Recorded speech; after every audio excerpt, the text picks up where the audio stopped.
How are you? This is Freddie Salem of the Outlaws, and you're listening to the business side of music. Do you understand the words that are coming out of my mouth? Quiet, numbskulls, I'm broadcasting. Can we get serious now? One thing that did happen during the 60s was some music of an unusual or experimental nature did get recorded and did get released. Now look at who the executives were in those companies at those times. Not hip young guys. These were cigar-chomping old guys who looked at the product that came and said, I don't know. Who knows what it is? Record it, stick it out. If it sells, all right. We were better off with those guys than we are now with the supposedly hip young executives who are making the decisions of what people should see and hear in the marketplace. Success in the music business begins with a dream, a vision. This podcast will give you, the listener, the insight and tools to turn that vision into a reality. Meet the industry professionals who work day by day behind the scenes, helping to make those dreams come true. Welcome to the business side of music. In the studio here in Nashville, Tennessee, another episode of the business side of music. Sitting across the table from me today, guest co-host, maybe he didn't know he's wearing that hat today, but he is Al Bowman. We just completed the Nashville Music Awards last night that Al produced, and it was a great event. A lot of fun, a lot of amazing independent artists at the event. Al, thanks for being back on the show. It's been a while. Yeah, it's third time here, and always a pleasure to talk to your audience. I notice every time I'm on the show, I get looked at in all kinds of different ways. People reach out to me, and it's a very effective tool to be on business side of music, because this is what I represent in the music business, is the business side, the media branding side, the publicity, marketing, promotional side. So we're really grateful to have a guy like you to promote that. Well, we're always glad to have you in the studio. Also joining us as our guest today is John Michael Ferrari, who performed last night at the Nashville Music Awards and also won an award for Outstanding Radio Artist. Welcome to the show. Yeah, thank you so much. Thank you. You're a Nevada boy, we found out. Right outside of Las Vegas, yeah. Pahrump, Nevada. Pahrump, Nevada. It's always a fun word to say, Pahrump. How did you get started in the business?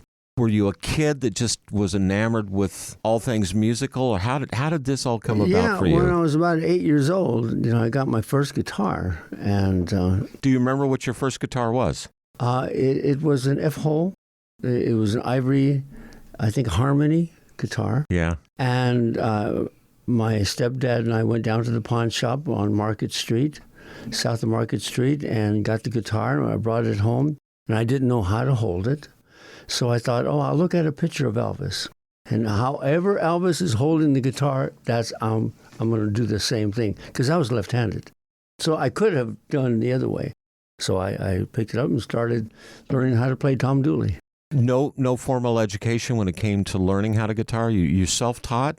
Yeah. I just had the ear. I could hear things. I could pick out things, and came relatively easy. When did you realize that music was going to be your life? I think at that moment. Yeah. Yeah. I think, I was in competition with playing guitar and ice skating and roller skating. That's rather diverse. Yes. Well, see, I started off ice skating, but then I found out there were a lot more cuter girls roller skating.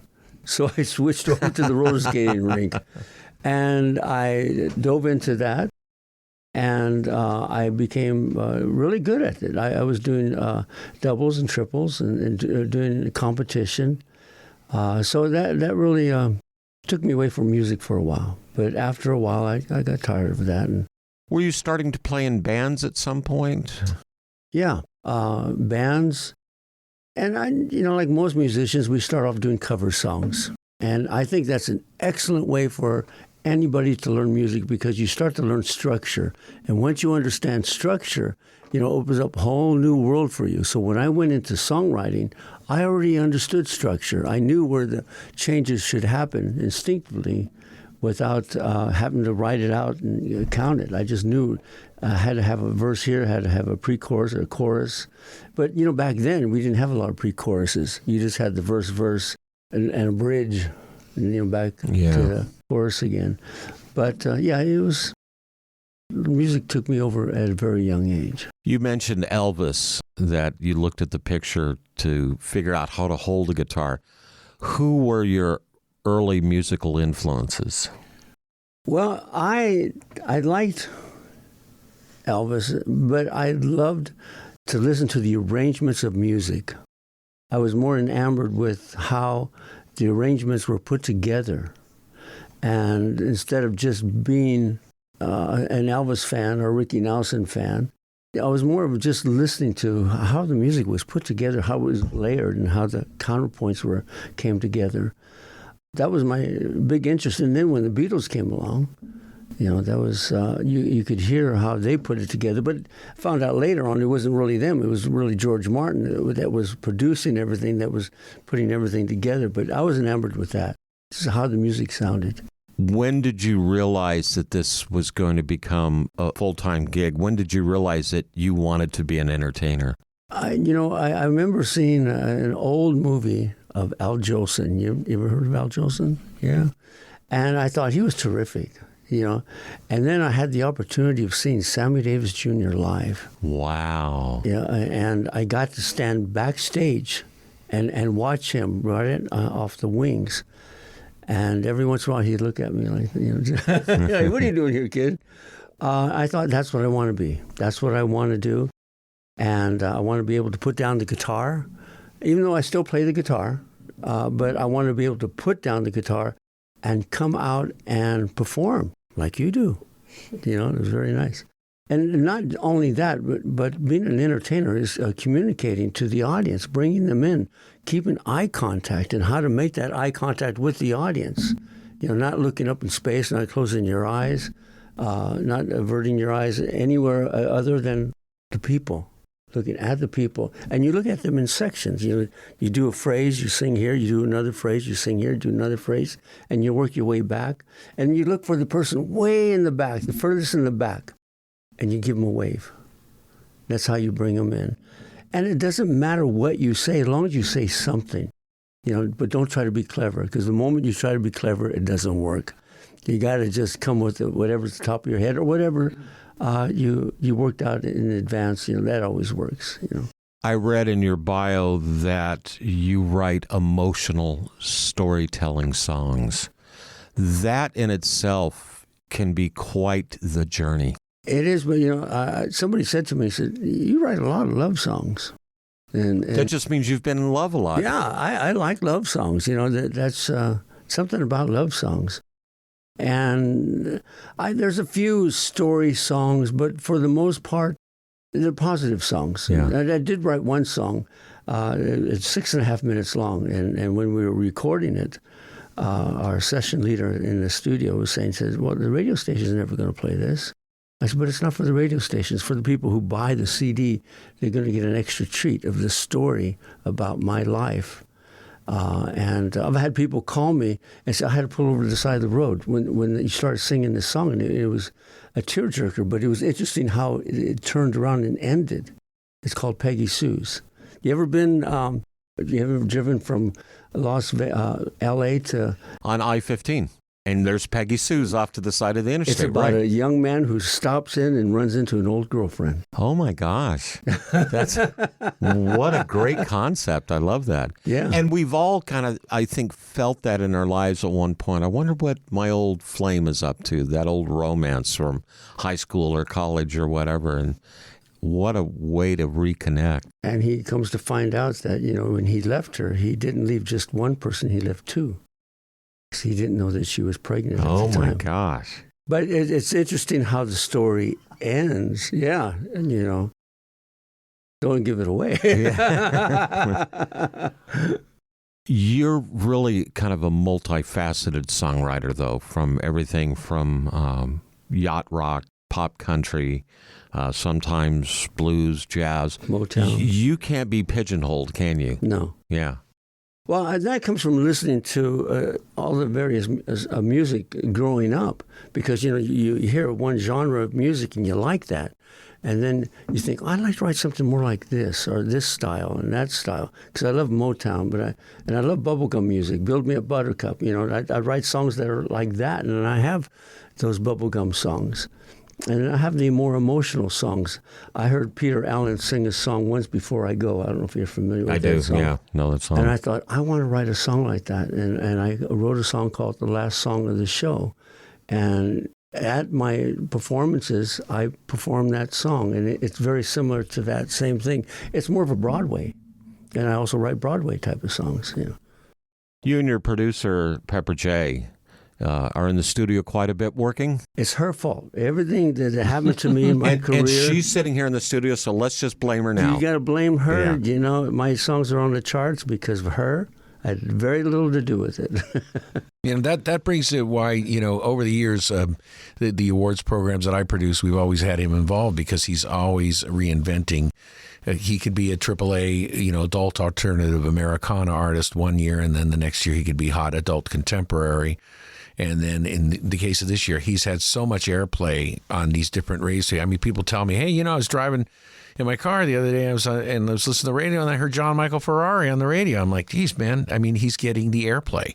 And that's why when we said Outstanding Radio Artist, it was a justifiable award because he has been getting airplay with his music as an independent artist. Which is so interesting because independent artists traditionally are left out of the radio scene.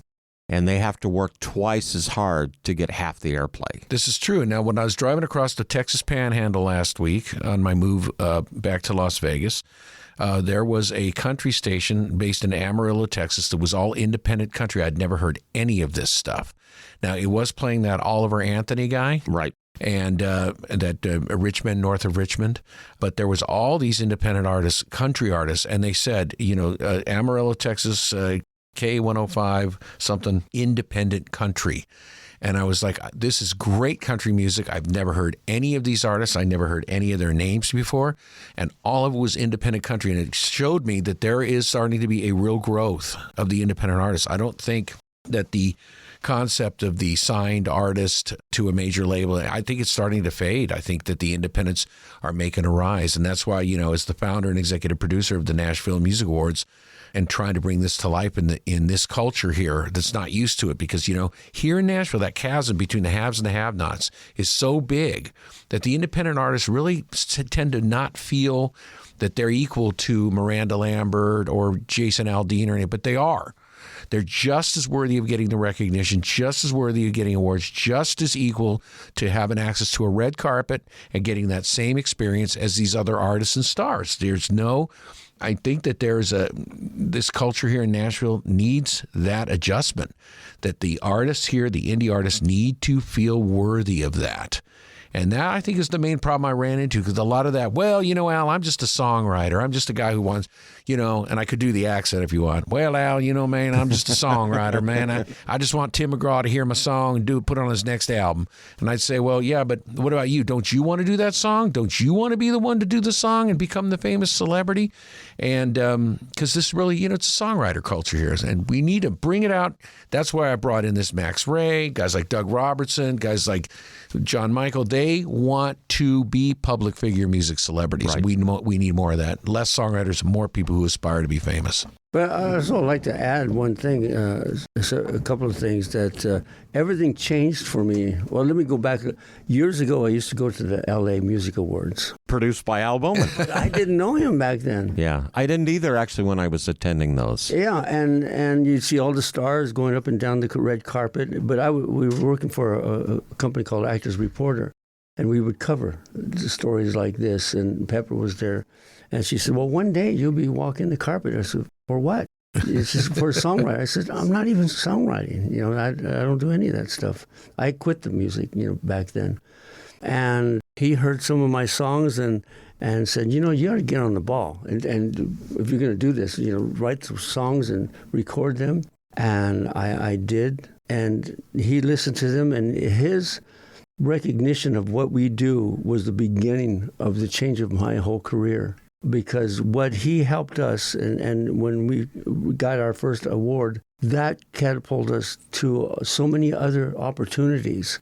It wasn't for that one thing that he did for us, none of this would have happened. I also think with the independent artist, we have to get over the mindset, that concept that you have to have a record deal. Right. Because you don't. The playing field has leveled somewhat, especially with social media. You know, we have TikTok, we have Instagram, we have Facebook, we have all of these different outlets that now provides a forum to get your music out there that in the past was record label monopolized. And we don't have that anymore. And so I think the independent artist with their music, you know, Al mentions he finds an independent country radio station, plays nothing but non-signed artists. It's amazing. And I think we're seeing more and more of that these days. And you know what? The independent artist has got to realize there's nothing wrong with that. No. And, you know, the first time we recorded our first song, we went in the studio, and we tried to make it as commercial and radio format as possible. And we hired a radio promoter, and he said, I don't promise you anything. He says, you know, you have a good song, but there's a lot of good songs out there. But I'll give it a shot, and we'll pitch it to the radio stations. And I remember within a month and a half, we hit our first chart. We were at the very bottom, and you had Adele and everybody else at the top. But we were so thrilled just to be on a chart. If it didn't go anywhere else, we were happy just to see. And then each week, we started moving up.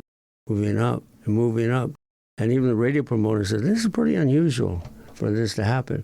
And I think we made it to, number 2. And that was amazing. I mean, we've had, because of Al Bowman, I mean, it gave us that opportunity to at least compete as an independent artist.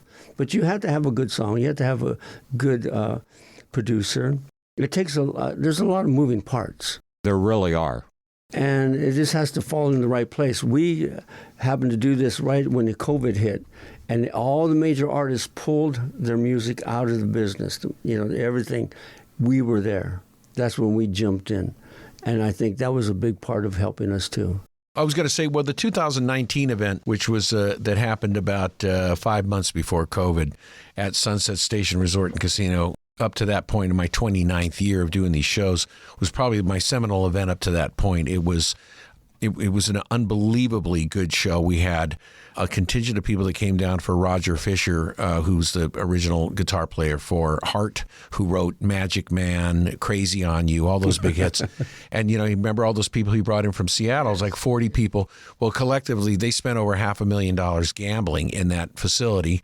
And so they were sprinkling rose petals where I walked because we filled the entire hotel. As you recall, there wasn't one room available, which was usually their slow time of year. And John did a performance that night, was probably the best I'd ever seen him play. You had a full band and you had your suit on. And, you know, it's just, we had major movie people there. I mean, we had Hal Kessler, who represents Russell Crowe. We had all those movie and cinema people. We had Pia Zadora. We had Mary Wilson from the Supremes. And we just had such a great lineup of movie industry, television people, and music. And then, of course, you know, a few months later when COVID hit, up to that point, Sunset Station was like, Al, whatever you want, you've got this facility. Well, now we're going back and we're going to do Nash Vegas. Yeah. And we will get these Nashville artists to be really enthusiastic about participating in Las Vegas from Nashville as we merge these two cultures, because the cultures are very similar, except it doesn't have the gambling here. But if you look at Broadway, it's people bouncing around from place to place, drinking, eating, and entertaining themselves. That's exactly what the Las Vegas Strip is, minus the gambling, of course, here. But you do see that Nash Vegas thing a lot of places. It's a good name.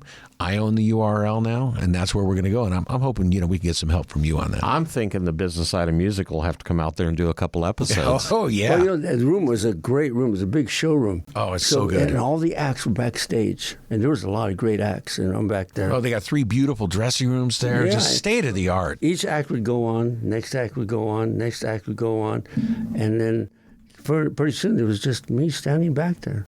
And there's nobody else. The other band members were in the green room. And the guy turns to me and goes, "Who are you?" I says, I get asked that a lot, yeah. I think I'm supposed to go on. He gets on the phone. Some guy's back here. He says he's supposed to go on. What's his name? John Michael Ferrari. Okay, you're on. And I came out. And it's funny because people were starting to get up and leave, And as soon as we came out, I told the audience, I said, I've never had so many opening acts before, And it was a great experience. He really puts on great events. Yeah, that I'm going back to that venue. And the next artist that you're going to interview actually lives in that neighborhood, and she's excited about playing there too. So we'll get to her next. Let's talk about, you have a new project, fairly recent. What is that? Well, we're back here, and we recorded these new songs last time we were here. He's asking his producer, Pepper J., who's sitting behind him. She's pulling the strings as he talks. She does. She decides what song is going to go out first, what song is going to go out second. She puts the whole thing together. I don't interfere with that. I mean, sometimes she'll ask me for suggestions. But for the most part, she handles the business. And I go along with it. I handle the creative part. But she has a big influence because I have someone to bounce the songs off. When I write a song, give it to her. She'll look at it and she'll say, oh, this is a really good verse, but it doesn't belong to the song. Or there's too many syllables here. And she'll really go through it.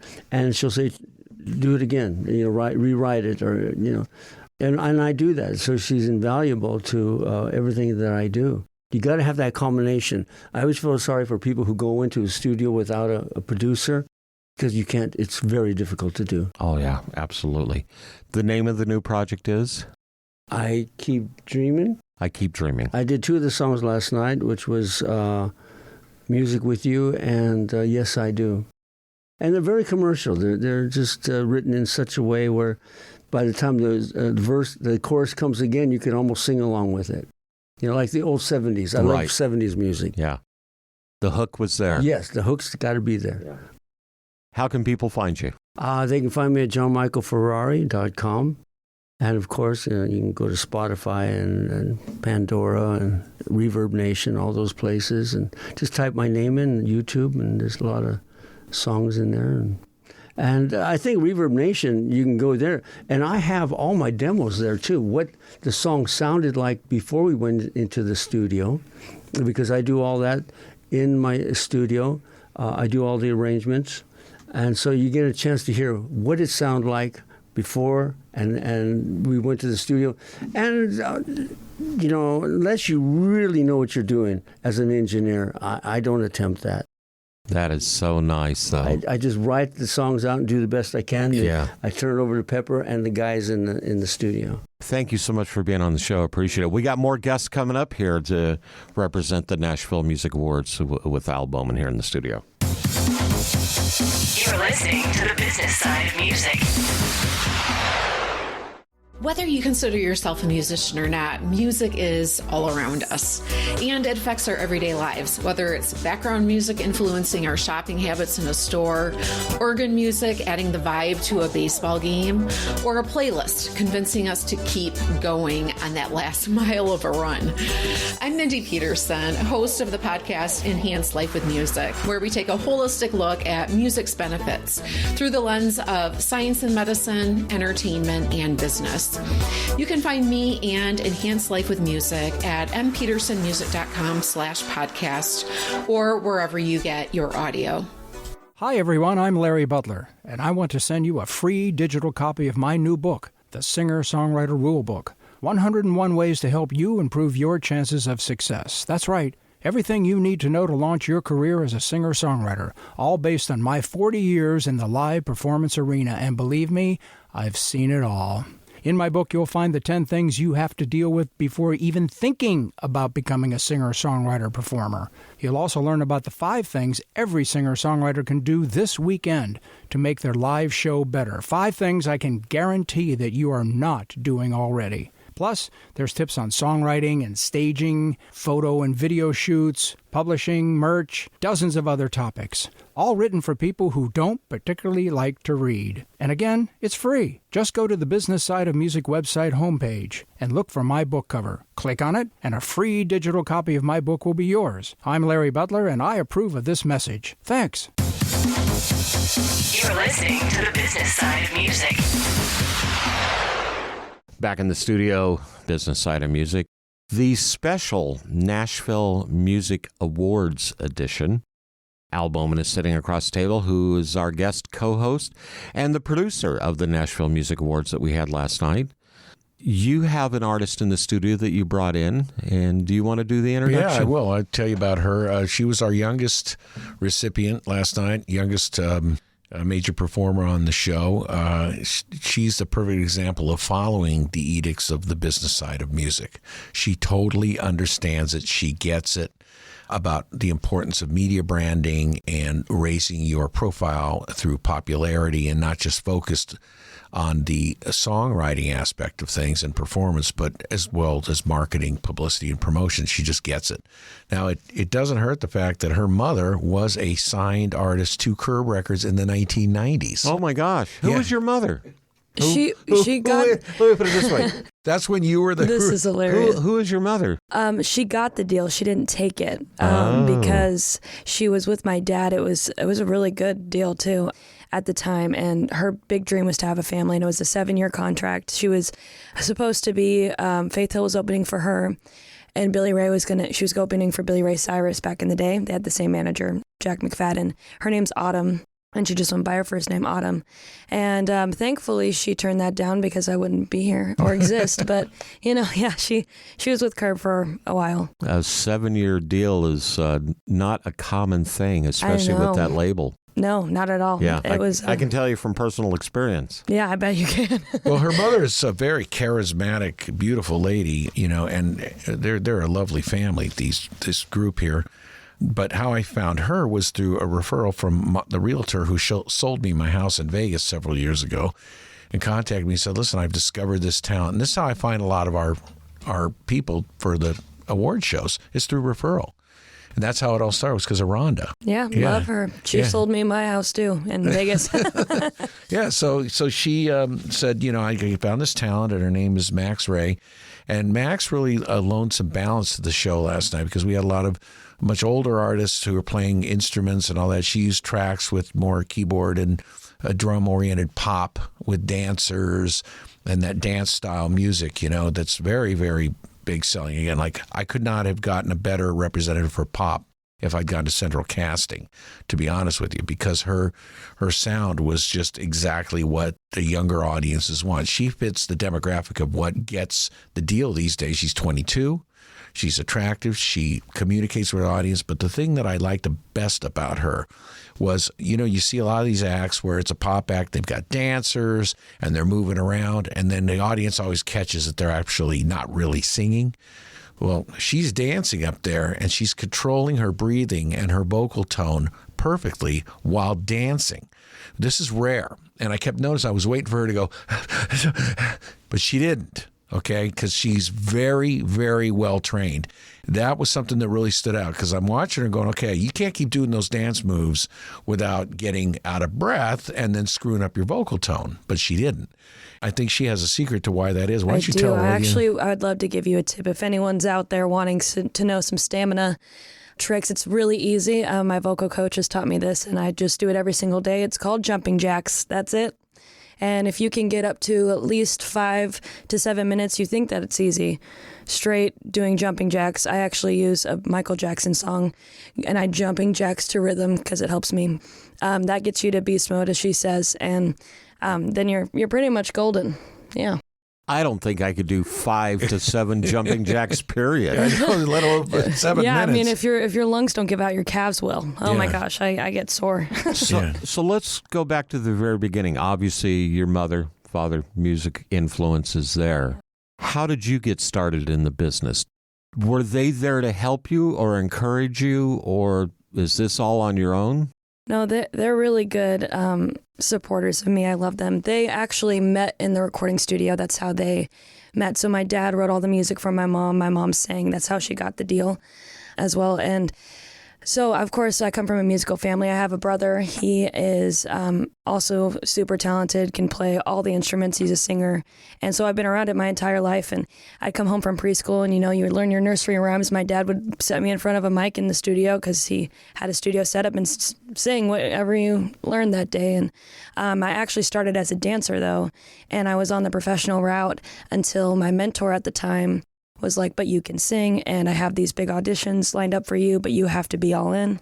So, and I was 14 at the time, and I was like, you're asking me to choose what I want to do right now? This is crazy. I had 72 hours. It was a tour with Beyonce. It was her Lemonade tour because she had a children section in the tour, or Justin Bieber's Purpose. He had a song called Children. And so I had these two lined up, and I was so stressed. And I prayed on it, and I was like, but I could sing. Like, why would I used to say all the time, why would I be Beyonce's backup dancer when I could be Beyonce? So, I never looked back. I worked my butt off for a lot of months, and my parents did a cool little karaoke party. They love having people over and singing, and we had a pool table, and I was just messing around, and I laid on the pool table and sang Etta James At Last, and everyone was like, what's happening? And my parents were in the other room, and they come in and they're like, wow, what is happening? Okay, we got to figure this out. And so from then on, with my mom's connections here from back in the day, it just kind of all fell into place. It was crazy. So in addition to being a dancer with killer dance skills, you're also a songwriter. I am. A damn good one, let me tell you. No, she knows her melody lines and to create. She's really good. And, I'm not a big fan of the type of music that she does, but I'm definitely a fan of hers. And I was very impressed to know that she creates these melodies and does everything on her own. But the wildest part is if you look at her videos, she has 17 videos on YouTube.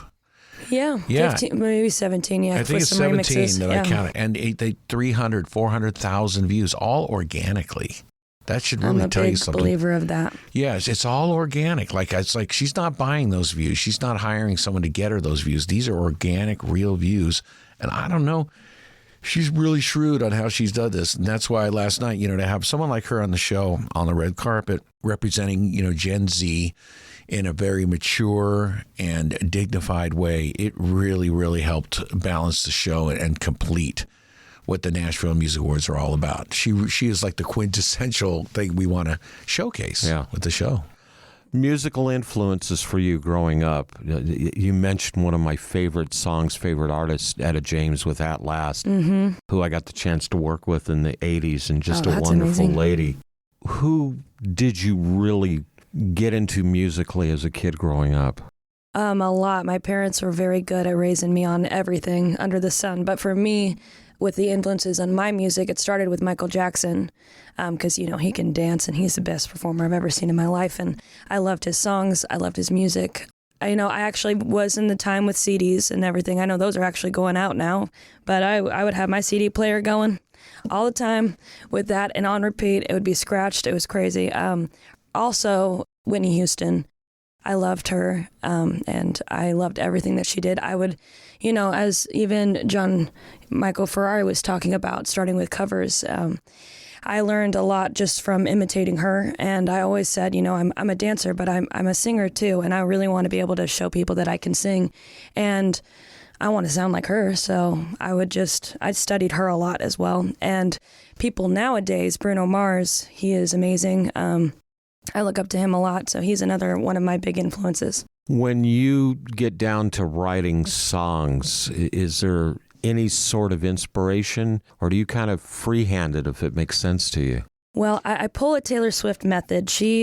Because I'll be honest and vulnerable with you guys. I did not have anyone. I didn't date anyone until I was 20. I'm 22 now.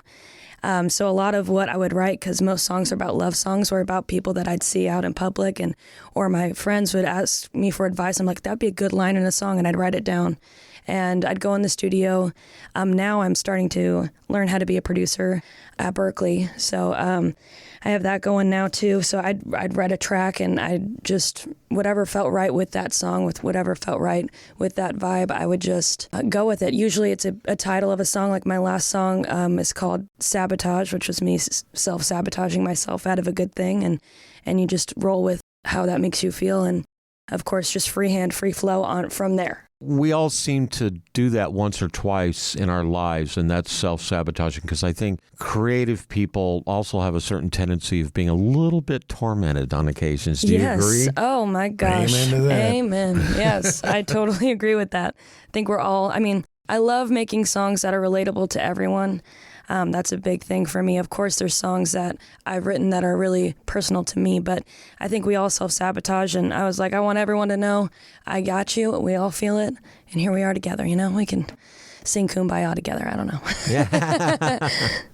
Becoming a self-producer, it's a new venture for you. Yes. Has that kind of been a baptism by fire for you? Yes, very much so. Well, my producer and my creative director, I'll have multiple producers, but my executive producer and creative director, they're like, you have the mind for it. There's not a lot of female producers. And when I started out here at 14, 15, and you're getting in the studio with mostly a male, an older dude, let's just be real, and you're talking to them about love, that's just, as a girl, you're just like, that's daunting. I didn't really have anyone as a female that I could look up to or get advice from. And it almost becomes a little creepy at some point. Yes. Oh, no, and what was crazy, got my mom, who was amazing and protected me a lot because she knows the business, so that was a godsend. But yeah, it can, even no matter what, it's just weird, especially when you're 14. So, and I wished I had a role model or someone that I could ask advice and have a mentor. So I was like, I could fill that space. Why not? I was going to say, you can become that role model for those 14-year-olds out there now. I would love that more than anything because I didn't have it. And, that's just something else to add to everything else that I do, dancer, singer, songwriter, producer. It's just, why not do it all? You only live once. Yeah. Working on new projects now? Yes, I have a lot of new projects right now. I have at least 6 songs in the works that are almost done. I'm on the single game right now. Most things right now are singles, unless you are a major act. And all of them, I always put a music video to. They're like mini movies. I usually tell people when they listen to my music, you should see it too, because I like showing the story of everything. And so there's a visual aspect. Yeah, a visual to everything. It's literally like a mini movie, and it's a really small team. It's just literally me, my creative director, and my mom. She's my stylist. I used to have stylists, and I fired them all because they made me look like I'm not who I was, and I felt uncomfortable and insecure. And who knows your body better than your mom? So, and she's done a great job. And Keegan's his name. He's my creative director. He films the music videos. He shoots the single covers. He does the lighting. He does the editing. He's like all in one, just the most amazing human being I've ever met in my life. It's just us, the cute, little team, and we get it done. But I have about 15 singles and music videos out right now, and you can find, of course, all on YouTube, Spotify, Apple Music, everywhere. And the next thing, I have some DJs doing some club mixes of one of my songs that did really well called Tattoo that will be coming out really shortly. And we'll be doing a lot of airplay in the UK and in the US. When you were performing at the Nashville Music Awards last night, how was that interaction with the audience? It was awesome. I honestly was a little nervous with the you audience. Nervous? I wasn't actually nervous on stage. I was just with how they would react because I was, I'm the youngest. I'm a pop artist, and most things were, country, bluegrass, grassroots. Very Americana. Yes, yeah. And I step up there, and it's like, whoa, what just happened? We're doing a whole shift change. I had my bedazzled mic. I thought it was so cool. I love it. It really balanced the show. It was kind of like coming out like boom, it was fun. The audience, they were so amazing. They loved it, and it all went by so fast. It was like a blink and it was over. My dancers were so amazing, and they got the crowd going. They were doing their hand claps and waves, and everyone was dancing. It was awesome. The energy in the room was really cool. What do you see as your next step within your career? Because obviously you're that dancer, you're that performer, you're that producer, you're that songwriter. Do you have a map laid out on what your next steps are going to be? I heard this quote a while ago, and I really do love it. It says, if you want to make God laugh, tell him your plans, because yeah. They change a lot. Of course, I kind of take, just like with Alan, he asked me to do this, any opportunity, I always say yes for the most part, just because you never know where it will take you. I've always told people I really don't aspire to be famous. I used to. If it comes, it comes. But I just want to make a living doing what I love, and I hope people love what they hear. So just making music, inspiring people. The business is rough. It's dark sometimes, and I want to be a positive impact and light in this world. And if I can just make one person smile, or even maybe a million, I'm cool with that too. I mean, let's be real, but I want to do what I love and just keep doing it. Yeah. That's it. That's very inspiring in itself. Oh, thank you. How can people find you, find your music, locate you? I know I've got your website, but let's tell our listeners. Oh, yeah, you're good. Yeah, well, website is Max Ray Music. Everything is Max Ray Music on Instagram, TikTok. I'm everywhere, And it's Ray, R-A-E. R-A-E. Yeah, let's yes, make sure we get that clarified. Not like a ray of sunshine, even though I hope that you would think I was. But yes, Max Ray Music everywhere. You can even Max Ray on Spotify, Apple Music, anywhere that you can stream music. Thank you so much for being on the show. This is great. Well, thank you. It's an honor to be on your show. I really appreciate it. Thank you, Max Ray. You're listening to the business side of music. Since 1963, Korg has been creating new experiences in music and performance. That is what drove the creation of some of Korg's most legendary products, such as the Poly 6, the M1, the Electribe, the Triton, the Minilogue, the Kronos, Wave State, Op 6, and most recently the Nautilus, which is what we have here in our studio. Korg is dedicated to creating new, innovative, and uncompromising instruments which maintain the highest quality to inspire music makers, past, present, and future. Visit Korg.com or your favorite Korg dealer to get your hands on one of their products and start creating new music always. Korg, the official sponsor of the business side of music. You're listening to the business side of music.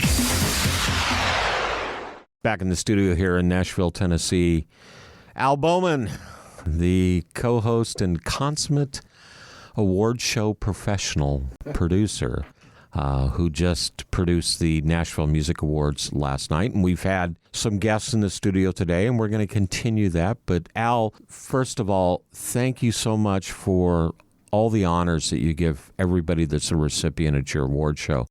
It's truly appreciated, and thank you for doing what you do. Well, I believe my divine providence going back to 1991 on all this, because, we did share that piece of history on Bill Gazzari last night. You all got to see that very interesting piece of musical history from my younger days and when I was in my 30s, and that interview, and to have the Gazzari family represented there last night wasn't that interesting? Well, and it's you and I, we're old dogs in the business, like our guest here, Doug Robertson. Is that a compliment? It's a compliment. If we've survived in the business this long, we can call ourselves old dogs. But, when we talk about Gazzaris, you had Gazzaris, you had the Roxy, the Whiskey. The Whiskey A Go-Go. You had just these great clubs that you could see just about any up-and-coming band. It's all gone now. You and I, in those days, we got to witness the Van Halens and the Motley Crues and the Rats and the Poisons. That's why I wanted people to realize how different rock music would look without people like Bill Gazzari having been around it, because he made Van Halen the house band in the mid-'70s there. They were the house band. The Doors were the house band in the 60s at Gazzari's. Sonny and Cher's very first show in L.A. was playing on stage at Gazzari's. Jimi Hendrix's first show in L.A. was at Gazzari's. B.B. King's first show in L.A. was at Gazzari's. And the Gazzari's and the Whiskey, they had this rivalry. Elmer Valentine that ran the Whiskey and Bill were very adversarial. They absolutely hated each other because they were competing for business. But Bill's place was a place, as I described last night on stage, where the industry came. Because if you were in the record industry and you were an A&R person, Bill would make you a judge in the Miss Gazzari's contest, for which always happened around midnight. So you'd have to sit through 2 or 3 bands like Warrant or Guns N' Roses or whatever to get to the point where you got to be the judge in the Miss Gazzari's contest. And Bill, he had a strategy, and he was just absolutely brilliant with the way he did things. And of course, to have a chance to share that piece of history, because that's what I really wanted people, whenever we do these award shows, I want people to learn stuff, especially the younger artists. I want them to learn, the music industry didn't start with Lady Gaga, it goes way back before that, So, I think that I'm just glad that my life can be utilized to touch the lives of other people and get people to believe in themselves more. because this is a cruel industry. It'll always tell you you're not good enough, you're lousy, you'll never make it. And I'm the guy who says, oh, no, you are just as good as any of those other celebrities, and you belong on the red carpet. I'm actually going to interject a little side story here that Al may or may not remember. I think it was the 1980s. You had a limousine company at Correct. that time. Fun Time Limousine, yes. Yeah, and you were Al the Limo Man, right? Yes, that's correct. Yeah. So one of your favorite haunts in Los Angeles, especially if you worked in the studios in the middle of the night, recording studios, was you always went to Tommy's Chili Cheeseburgers on Roscoe Boulevard. In the valley. Yeah, and so it was right across the street from the Budweiser plant. So you could smell the beer being fermented while you're eating your Tommy's Chili Cheeseburger and your chili fries. And one night I remember I'm sitting there with my buddies. We had actually just finished doing a show. Let's go get a Tommy's Chili Cheeseburger because they're world famous. And this limousine pulls up. And I think it was Tommy Lee that came rolling out of the limo. That's correct. It was Al Bowman as the driver. That's and right. We didn't know each other at that time. That's right. Yeah. Small world. Yeah, I had Motley Crue as clients for 3 consecutive years, 1983 till 1986. And then when Girls, Girls, Girls came out, they got so filthy rich they all bought their own limos. Yeah. Didn't need me anymore. But then I ended up, with Whitney Houston as a client for several years. Her and I were very close, off and on, from like 1985 till 1992. I took her to many events when she was in the round at the Forum in 1987. For those sold-out shows, I was her personal driver on those shows. That's when we were probably the closest. I learned all about her and her love of French food and the discussions we used to have. I had Michael Jackson, I had Prince, I had Madonna, I had Bon Jovi. I used to babysit Jack and Kelly Osbourne when they were toddlers, and for Sharon and Ozzy, and take them around shopping and stuff in the limo. Those were great times, man. You learn something new about Al Bowman almost every day. Oh, man. I had at one point I had 10 limos rolling 24/7. Yeah. But again, it was a different era, and then when grunge rock came, poof, that was the end of it. Now, the problem with grunge rock was that it was the complete antithesis of what glam rock had been, because we went from, makeup and hair and beautiful clothes to grungy looking guys who shopped at Goodwill. Yeah, right. I mean, and that was their passion. And Bill Gazzari obviously hated it, as I described last night on stage. But I was a visionary enough to know that Seattle would be a trend that would pass. And while I loved Alice in Chains and Soundgarden and Pearl Jam and Nirvana, I knew the Seattle thing would be something that would be temporary. It lasted 5 years. And strangely enough, all those years in the 80s, the Orange County music scene was called Behind the Orange Curtain. No music industry would go near Orange County all those years. Then when LA reemerged, it was Orange County, No Doubt, Sugar Ray, Social Distortion. They all came out of that Alien Orange Ant Farm. They all came out of Orange County. Yeah. So all of a sudden, Orange County was like, wait, this is in LA, but at least it's back on Southern California. Bye-bye, Seattle. Yeah. And then no coincidence that in 1996, after the success of Glenn Ballard's Jagged Little Pill that he did for Alanis Morissette, I was able to get Budweiser as my first sponsor for the 6th annual Los Angeles Music Awards, and that just put it on a trajectory to where it lasted till 2015, real solid. And quite great stories to tell, That's why I wanted to bring that to Nashville. I'm still a big believer that I think this place is an absolute platinum mine. I really do. Well, speaking of the red carpet of Bowie's, we have another California boy. Well, no, actually a Nevada boy, don't we? Well, yes, he lived in both. Yeah. I was just going to say that L.A. connection, particularly for those of us that are such an age, that is so common that people that I meet here in Nashville that had been around for a while, all I have to do is bring up some aspect of being in L.A., and they're going, oh, yeah, I was there. I saw this, and I was at that. And we just start connecting on that level of stuff that happened 40, 50, 60 years ago. Well, 40 or 50, I don't know about 60. I would have been a little kid. I can't speak for you. So anyway, Doug Robertson is joining us here in the studio. Now, he was a great discovery. Oh, he is, yeah. He does a very aggressive acoustic classic rock sound. I just don't hear this stuff very often. And the first time I saw him online, I said, man, this guy writes really good songs. I could hear like Led Zeppelin in there. I could hear, Steppenwolf. I could hear 60s heavy music, but on acoustic. Who knew? Yeah. And then when he did it last night, the energy coming off this guy, was really strong. That's interesting because you watch him and your guitarist that you had accompanying you, there was definitely some raw energy that you just didn't see a lot of otherwise. And kudos to you for being able to do that on a consistent basis on stage, because that's a lot of hard work. I don't care what age you are. That's a lot of hard work. It is. When I do a 2-hour show, it takes me a day or two to recover. And what do? We drag your butt into the podcast studio the very next day. Well, fortunately, it was just 2 songs last night, so I can handle that. But yeah, the driving acoustic guitar, to me, is such a unique thing. I don't use the various pedals and whatnot that people do to try to change the sound of their acoustics.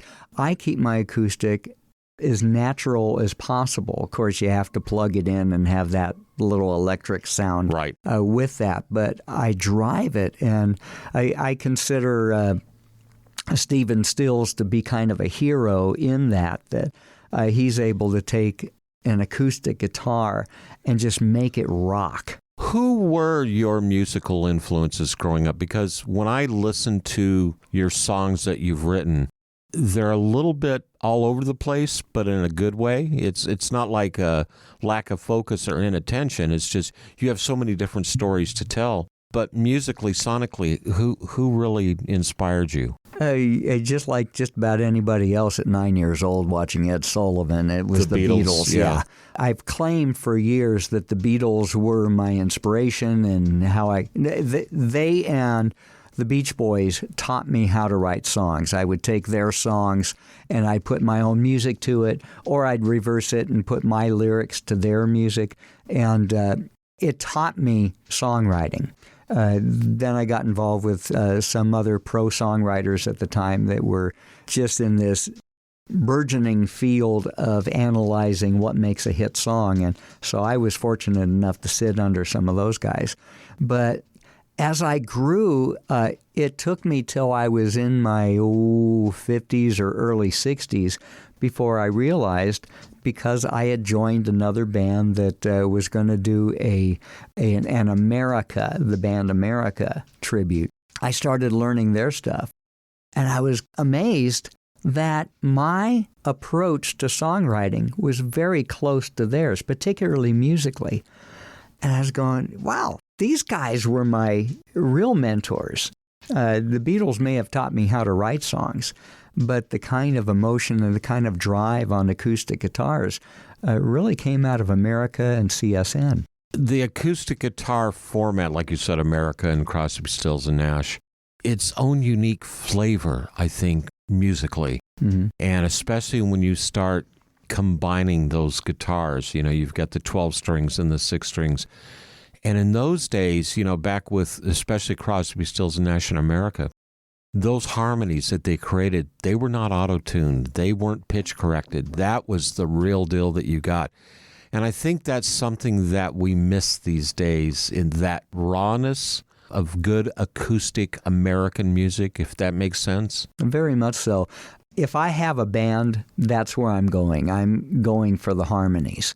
I've been doing mostly solo stuff since about 2017. And so I have to kind of handle it myself. And so I just sing the songs as best I can and rock out as much as I can. But I do a solo show once a month at one of the clubs here in Nashville. And when I do, I usually, somewhere along the line, I'm doing a Crosby, Stills, Nash song or a Beatles song or something where the harmonies were there. I get the audiences singing the harmonies so that we still have some harmony going on, and the audiences know the harmonies on those old familiar songs. But then at the same time, you have original songs that you have written, Portola, for example. My wife's favorite song, and probably one of my favorite songs of yours. And when you write about something like Portola, that's really based on life experience, isn't it? A lot of my songs are, yeah. Portola is a little town in Northern California.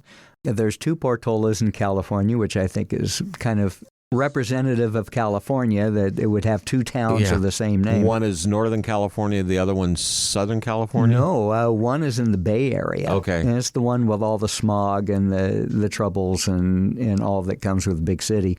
And the other one is up in the mountains off of the Feather River Highway. Wow. And in the Sierra Nevada mountains. And that's the one that I write about. Yeah. Did you spend time there? I spent a year in Portola. The one in the mountains, Feather River. The one in the mountains. And I was working actually with a church up there. And so that lasted a year because I really needed concrete and smog, so I had to move someplace else. So I moved to Reno from there. But that experience, I lived just, I had an apartment that was right off of the switch yards in Portola. And so I talk about 3 a.m., somebody's working on the railroad and making noise. That's in the song. And that's from real life experience that I'm being woken up at 3 a.m. by these cars bashing into each other as they're switching the cars. As someone who grew up fairly close to a railroad yard, I can tell you, you learn after a while to tune some of that out if you can. It's amazing how, in other years, we've lived next to railroad tracks. And by a crossing where they have to sound the horn. And I can sleep through the night with those things going by. In fact, if you didn't hear it, you'd wake up and go, what's going on? Yeah, you start wondering, did the train hit somebody or something? You have a fairly new album out, Epiphany. Epiphany came out in the magical year of 2021. The peak of COVID. Actually, it was 2020, I think. Okay. It was at the beginning of COVID. Oh, and I had a big plan to promote it and a show that I was going to do called Retrospective of a Western Hippie. And it was going to combine songs from the 60s and my original songs. The 60s songs would kind of set the place and the tone, and then I'd tell the story and then the song that told that story. I was going to do that. Then that's when COVID hit. Yeah. And never went anywhere with that particular show, but I did start releasing songs off of that CD very slowly at the beginning. The last year I've released 4 songs, and I have 2 more to go. I have one actually on Black Friday. I have a song coming out about food. It's a little swampy blues tune called Eat Good, and I figured that right in the middle of the Thanksgiving holiday, that's a great time to release a song about food. About food, why not? And then I have another one scheduled to go a couple weeks before Valentine's Day. And that's the last of all the recordings that I've done up to this point. And I plan to do some writing after that. I was going to say, so your next step now is to put pen to paper. Yes. I've been able to get in contact. I went to a songwriter's retreat last spring where I met a gentleman, Dave Artist, from London. He actually has a family here in Nashville. He has a daughter and his grandchildren. They were involved in that shooting that happened at the school here in Nashville. And so he was here comforting them. So there's a lot of back and forth. But he actually is an incredible songwriter, very much into the old style folk tunes that you would be singing in the pubs and whatnot, of the story of Sally Ann or whatever, and it goes on with 20 verses. But he's a great word master. You actually received the Outstanding Male Singer-Songwriter Award for the Nashville Music Awards. Was that a surprise for you? It's a shock. Yeah? It's a shock. And it's a good award. I told Al, and I'll say it again, Al, you ruined my whole format for promoting my career, because I've promoted my career as a wannabe.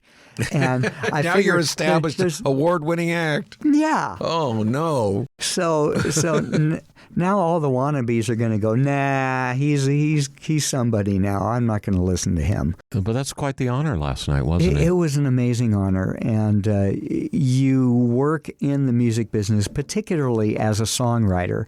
A friend of mine is Bob Reagan, who wrote Busy Man and a ton of hit songs. And when he goes to review a song, we used to have him come out and review songs for us out in Reno. And when he would review a song, he'd say, remember, this is an opinion coming from someone that has had over 2,000 songs rejected by the music industry. And that coming from a hit songwriter opens your eyes a bit. But you deal with the word no so much. And you just go, okay, so you didn't like this, you didn't like that. It was almost there, but not quite. And so very many reasons, maybe it's the structure of the song, maybe it's just not the right time, maybe it's the artist already has a song like it. There's a multitude of reasons. But for someone to say yes, that's just an amazing thing. And at first, I'm sorry, Al, but I had to check you out. I was wondering, who is this guy? Am I being scammed?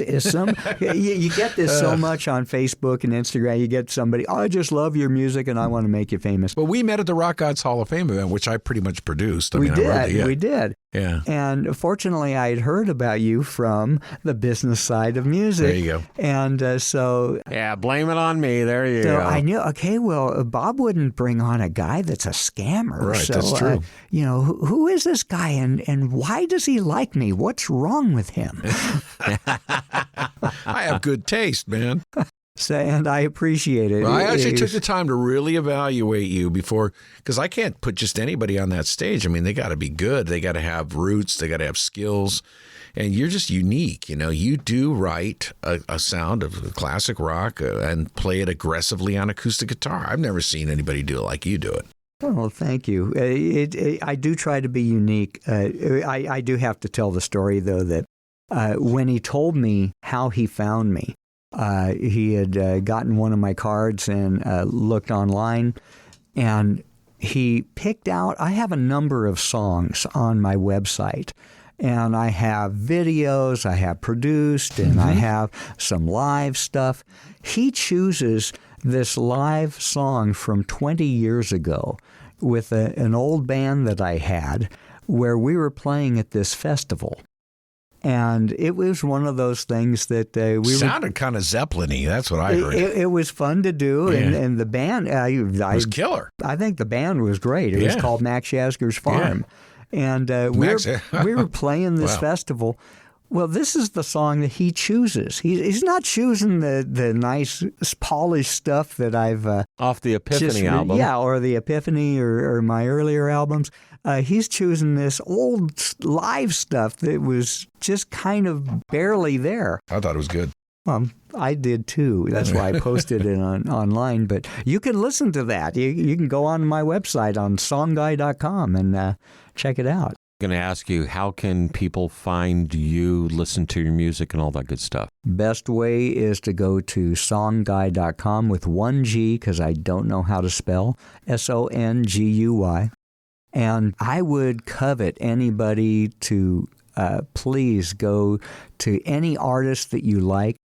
Go to Spotify, hit them up on their free side, and play that artist's music.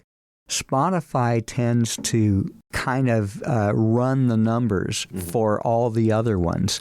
And if Spotify likes you and their people or their algorithm likes you, then that tends to grow you in other areas as well. And I have to say, I have to give a shout out to Pandora. Pandora has been blowing up my music. And I'm just amazed that this particular group, Pandora, would be picking up on my stuff. Well, I think it's also one of the reasons you received the award that you did last night, because you are the epitome of the independent artist, and that's what it's all about. Thank you. I agree. Doug, thanks so much for being on the show. Thank you so much for having me. Al, We're going to do this again sometime soon? We are going to do it again sometime soon. We're going to be doing a new program in Nash Vegas to try to bring these two communities together as a merged force. Hopefully he makes a trip out and performs at the beautiful Sunset Station Resort and Casino. Love to have you there.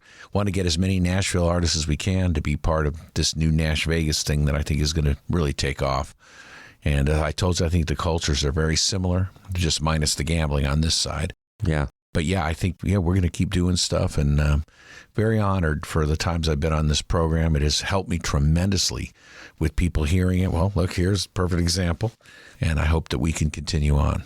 You're welcome in the studio anytime. Thank you, Bob Bender. The Business Side of Music is the creation of Tom Sabella and Tracy Snow and is produced by Bob Bender. The Business Side of Music is recorded at Music Dog Studios in Nashville, Tennessee. Production sound design by Keith Stark. Voiceover and promo by Lisa Busan.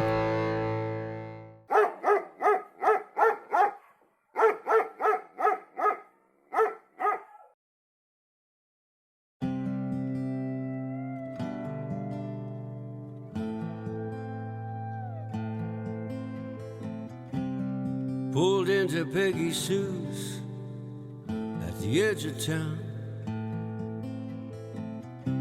drinking my coffee. Waitress said, "Be anything else?" I said, "No thanks, I'm just passing through.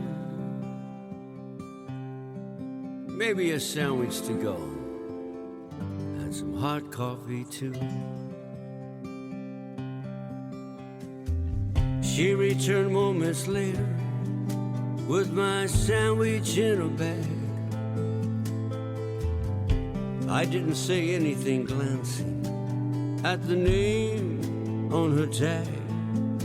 She said, "You look familiar when you walk through the door." "You're mistaken, lady, I've not been here before." "May not remember me, 'twas a long time ago. We were together for a while. There were things you didn't know, like the lonely nights I dreamed without you. And that night you left, I cried for two. Heard you were driving a cab in Vegas, singing a song or two. Did you ever find what you were looking for? Did you ever find you? Ah, things years ago I didn't understand. But it was always more about me and my own selfish plan. Well, I'm not the man I thought I was. I thought I could be king. I know now I should have kept my soul and found a different dream. Been on the road for far too long, doing all the wrong things. But I know now I'll never have my dream.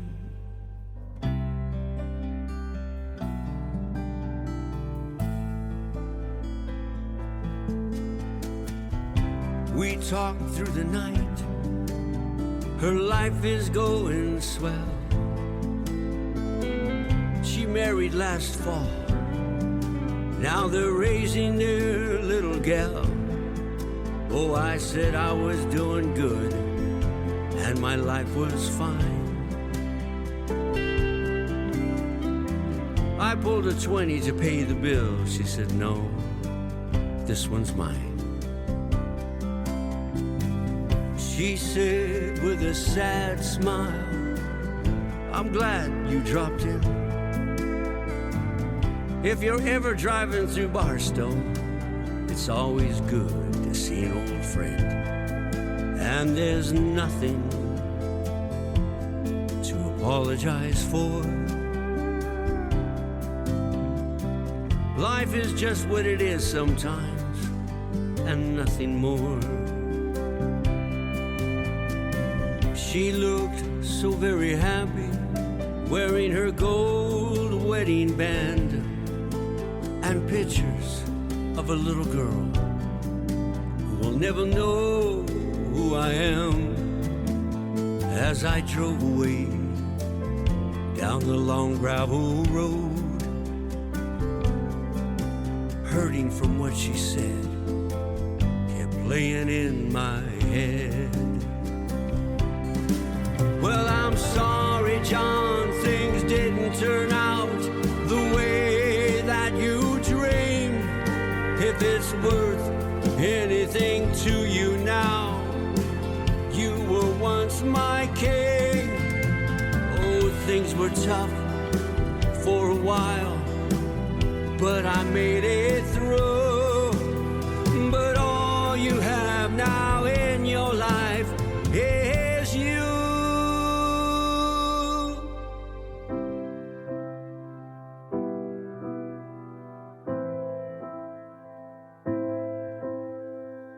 Driving down the highway, passing my life along the way.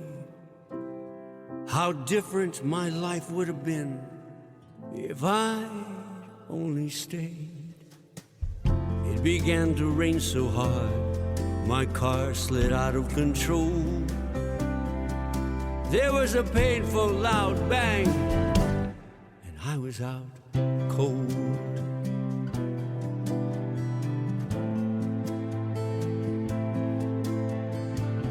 In a daze, someone saying, "Wake up, Daddy, it's okay.